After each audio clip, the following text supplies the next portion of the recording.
Marketing and sales are at the core of almost every organization. Whether it is writing a proposal for a prospect, encouraging a person to join your organization, or selling an internal team on a concept, the act of gaining alignment and commitment is critical. More evidence of the importance of sales can be found by looking at the sheer number of training courses, books, webinars, and websites on the topic.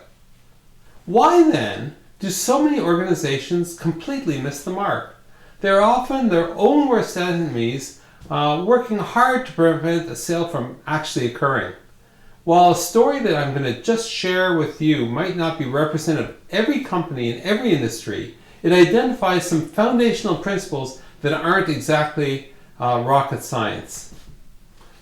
The sales insight number one is it's cheaper to keep a client than look for a new one. And it's less hassle and cheaper for the client to stay. Recently, my firm decided to explore increasing the internet bandwidth in the office. We had a fairly expensive service that was delivering bandwidth at only half of the advertised rate. Option one was to get it fixed. And option two was to upgrade to the next tier of service, a business fiber service, at quadruple the price. Option one was going to be easier, or so I thought. To order a service call required 3 phone calls, 3 hours of nonsense testing over the phone, 2 on-site visits by a service technician of 2 hours each, 2 modem swaps, all resulting in 0 change in bandwidth. Beyond the wasted time, the internet service was down for over 7 hours, a killer in my business. So it's time to try option 2. So here's the second sales insight. Make it easy for existing clients to purchase more and more expensive services. Calling the upgrade department meant being shuffled to 7 different people. Each shuffle meant being entered into a voicemail queue for about 5 or 10 minutes. Each person asked me to authenticate myself to bring up the account, which seems strange since I just wanted to speak to a person about the details of higher bandwidth.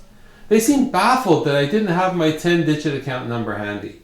Eventually, the last shuffle wasn't into a queue, but into the official voicemail for a different service department where I was asked to leave my name and number. This brings me to sales insight number 3. Respond quickly, especially if somebody wants to buy your products or services. By the way, I'm still waiting for a salesperson to call. Maybe no one's actually monitoring this voicemail. The fourth sales insight is this. Not every prospect follows the same journey to commitment. Some are highly educated about the product or service and just need to speak to a person to put in an order. Of those that need to be educated, some prefer to learn via webinar, others with technical and tech papers, others with the short descriptive articles, and some over the phone. While waiting for the salesperson from my current provider to call, I decided to investigate alternatives. While all major and minor competitors had websites, the sites themselves were vastly different. Some of the problems? Plastic marketing copy that provided no real information about the products and services. Or out-of-date content, and particularly out-of-date technical information. No easily findable phone numbers. No contact us web forms. No information about the geographic service capabilities. And no pricing and no discussion of the issues behind pricing. I wasn't sure what they were thinking, but clearly there was a gap. Either their web agency doesn't understand marketing, or the marketing departments had been unknowingly hoodwinked. So here's sales insight number 3 again. Respond quickly, especially if someone wants to purchase your products or services. Desperate to make a purchase, I left messages with 8 providers, either by phone or via their websites. After a week, only 3 had responded.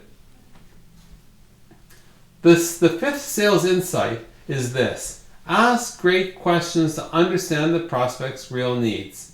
Paraphrasing Tom Stoyan, Canada's sales coach, it's not about selling your products or services. It's about helping a prospect through the buying process.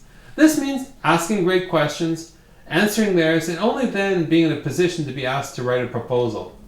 Of the 3 companies who responded, one immediately sent out a boilerplate 1-page quote. If they had at least a short conversation with me, they would have understood our needs and they would have quoted the correct items.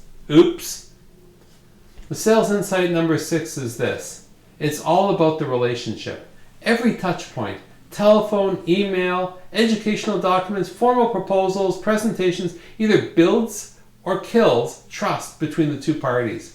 Price and expertise are table stakes. Trust will close the deal. So here's your challenge. What is the one thing that you can do to make it easy for others to buy your products or services? If you're not sure, or if you think you're doing such a great job, reach back out to those who decided not to commit with you. They decided against you for a reason. And another challenge. Where are the leaks in your sales process? Usually leaders only see the prospects as they go through each sales stage, but rarely see those who are left behind, like me, multiple times in the story I just shared. This week, dig deeply to identify where the leaks occur and plug them. After all, you've already paid for the marketing. I'm Randall Craig, and I hope this got you thinking. If it resonates, let me know why, and if I can help, reach out at www.randallcraig.com.